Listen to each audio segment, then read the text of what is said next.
Les points d'assemblage et de surfilage.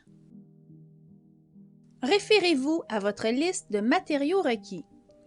Pour mes cahiers, j'utilise des folios de présentation avec fenêtre et des pochettes protectrices transparentes pour protéger mes feuilles de travail.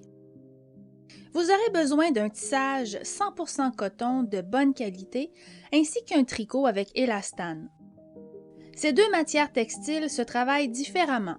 Dans cette vidéo, je vais vous montrer comment assembler et surfiler les tissus moyens. Ce tableau est à titre d'exemple pour vous guider. Les tissages se travaillent au point droit, la tension suggérée est entre 4 et 4,5 et je vais utiliser une aiguille de grosseur 80 de type universel pour mon coton rose et une aiguille de type stretch qui est de grosseur 75 pour mon tricot gris. Dans cette vidéo, je vais vous montrer les méthodes d'assemblage de base ainsi que le surfilage. Vous aurez l'occasion d'en apprendre beaucoup plus dans nos autres formations.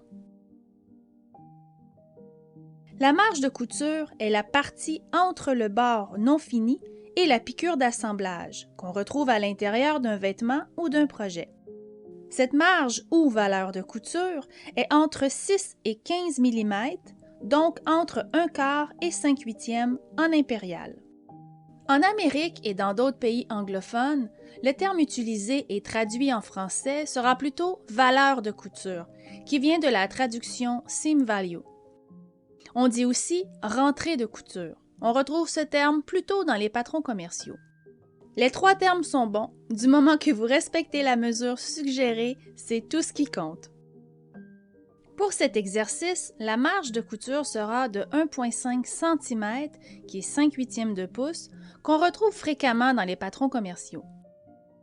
À l'aide d'un crayon à tissu ou d'une craie tailleur, pour vous aider, vous pouvez faire une marque au début, au centre et à la fin, si vous n'avez pas de guide pour aligner la marge de couture suggérée sur la graduation de la plaque.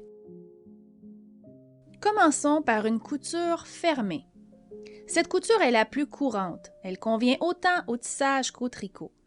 Prenez vos deux épaisseurs de coton ensemble et épinglez-les dans cette direction pour faciliter le retrait au fur et à mesure. La première étape est la piqûre au point droit. La longueur de point sera à 2,5. L'aiguille doit être positionnée au centre. On utilise le pied de biche A. La tension doit être déjà ajustée. Et la pression du pied pour l'assemblage d'un tissage moyen sera à son plus fort. Levez le pied presseur, déposez le tissu sur la plaque et alignez le bord non fini du tissu vis-à-vis la ligne de marge de couture suggérée, qui sera pour cet exercice 15 mm, donc 5/8. Baissez le pied presseur, piquez l'aiguille en tournant le volant vers vous. L'aiguille piquera sur votre marque et tenez les fils pour éviter d'avoir des petites loupes en dessous. Avancez de 3-4 points, reculez jusqu'au bord et poursuivez. Retirez les épingles au fur et à mesure, ne passez pas par-dessus au risque d'épointer votre aiguille. Tenez votre échantillon comme ceci et allez jusqu'au bout. Reculez de 3-4 points et revenez jusqu'au bout.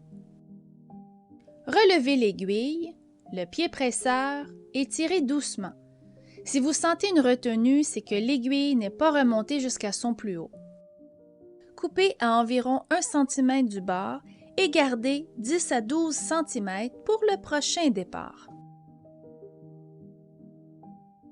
Par la suite, vous devez surfiler ou surjeter pour éviter les filochages.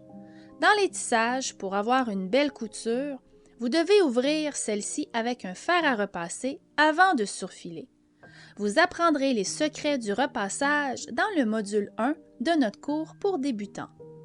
Et avant de surfiler, réduire la marge à environ 1 cm avec un ciseau à tissu pour éviter les épaisseurs.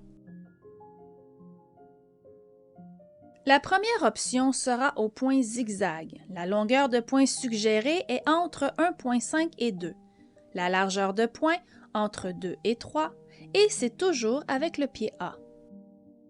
Le zig du zigzag est à l'intérieur de la marge de couture et le zag doit être près du bord non fini.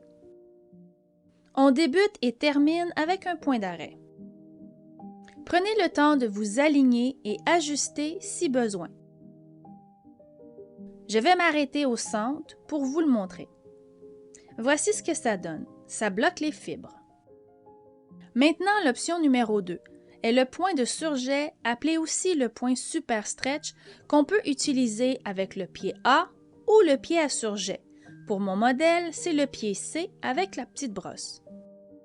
Chaque marque a ses pieds de biche ou semelles. Référez-vous à votre manuel d'instruction. Reprenez position près du bord. C'est le même principe. Le point doit emprisonner le bord non fini et nécessite un point d'arrêt au début et à la fin de la couture.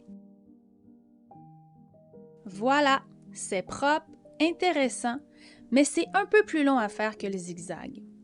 Comme ce point utilise plus de fils, dans ce cas, vous pouvez utiliser les fils de polyester filés à surjeter. Ces fils sont moins coûteux et étant plus fins, ça évite les épaisseurs. D'où l'importance de faire un échantillon d'essai pour comparer et choisir le bon point selon le tissu.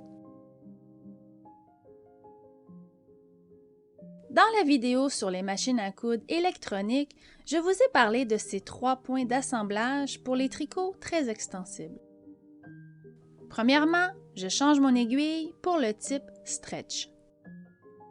Maintenant, toujours en couture fermée, voici comment assembler un tricot avec une machine à coudre électromécanique. En partant, le point droit est éliminé puisque le fil cassera. J'aime beaucoup assembler mes tricots au zigzag puisque c'est le point le plus facile à découdre dans cette catégorie. Selon l'épaisseur du tissu, la longueur suggérée est entre 2 et 2,5. La largeur est entre 2,5 et 3. On l'utilise avec le pied A. La tension sera la même, mais pour la pression du pied, elle devra être changée et réduite à son plus bas pour éviter l'ondulation.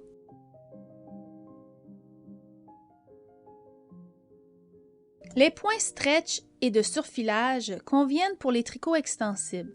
Assurez-vous d'utiliser le pied de biche suggéré selon votre modèle et faites des échantillons d'essai pour comparer. Chaque point a son extensibilité.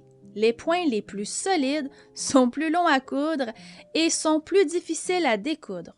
Je vous suggère d'assembler en premier au zigzag et de surfiler par-dessus pour solidifier un coup le vêtement bien ajusté. Les tricots ne s'effilochent pas. Coupez l'excédent au ciseau si besoin pour éviter l'épaisseur. Vous comprenez maintenant pourquoi les couturières adorent travailler avec une surjeteuse, surtout pour les tricots. C'est rapide, solide, facile à découdre et en une seule étape, on assemble, surjette et coupe l'excédent en même temps. Pour terminer, voici maintenant la couture ouverte. La couture ouverte est suggérée pour les tissages moyens à épais. Les bords non finis des pièces doivent être surfilés ou surjetés avant l'assemblage. La piqûre est faite au point droit à la machine à coudre et la couture est ouverte au fur et à mesure avec un fer à repasser. Au choix, vous pouvez prendre le point zigzag ou le point de surjet. Pour gagner du temps, vous pouvez surfiler en utilisant la méthode appelée corde à linge. Cette méthode est de coudre ou surfiler une pièce après l'autre, sans oublier les points d'arrêt. C'est plus productif, on gaspille moins de fil puisqu'on coupe entre les deux de cette façon. Épinglez endroit sur endroit et faites une piqûre au point droit avec le point d'arrêt au début et à la fin. Ouvrez la couture avec un fer à repasser. Et voilà, cette couture donne un effet net. Elle est moins épaisse et plus discrète que celle fermée et couchée. Chacune a ses fonctions, Vous aurez l'occasion d'en apprendre davantage sur leurs différences dans notre module 1 pour débutants.